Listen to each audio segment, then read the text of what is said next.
good morning mga ka-angkoys. And this is Kois Anthony TV and welcome back to my YouTube channel.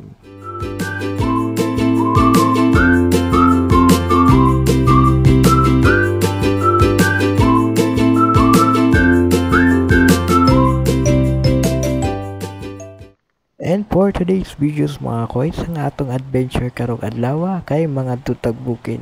And as you can see, grabe gyud kalibaong ug bato-bato ang dalan. Pero padayon ra gyapon ta mga koys kay syempre talagsara sa ta makalaag aning lugar.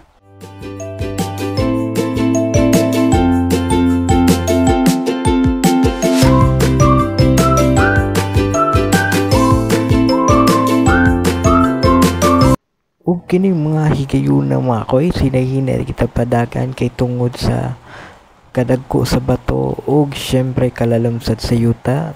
Ug kining motor natong gidala parte pa yung mubuha, so mong hinahinay sa mga koys ug kusog pang makadagan ang motor nga rusi to raga una mga koys.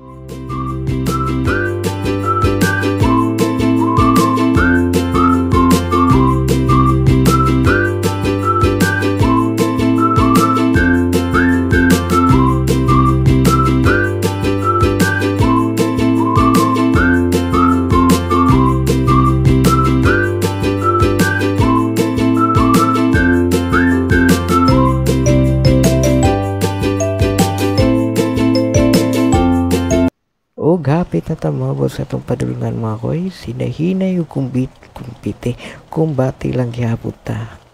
O ginahinay lang kay tungod ang dalan.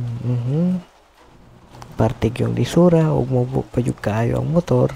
So muunan pa ginato na si Mr. Erox. Tora gauna si Mr. Erox.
At last mga kangkoy, sabot na juta din sa itong padulngan, din sa barangay Magting Poblasyon, Gipon, Sambong, Adagsor.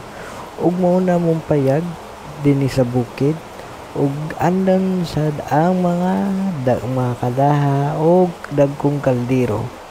Kay samtang nagtapok at tibok pamilya, anaasay kamayng sima-simaon, ug syempre, di sa mawala di ang mga kangkoys ang kanindot sa palibot ug pananawon mga kangkoys ug makarelax jud ka dining dapita.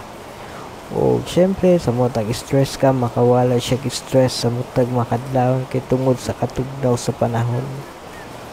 O sa akong pag-ubot mga kangkoys naana sa day mga bisita o mao na sa inyo nakita nanay kalaha o kaldero. And that's all for today's video mga koys. And this is Kois Anthony TV. God bless you.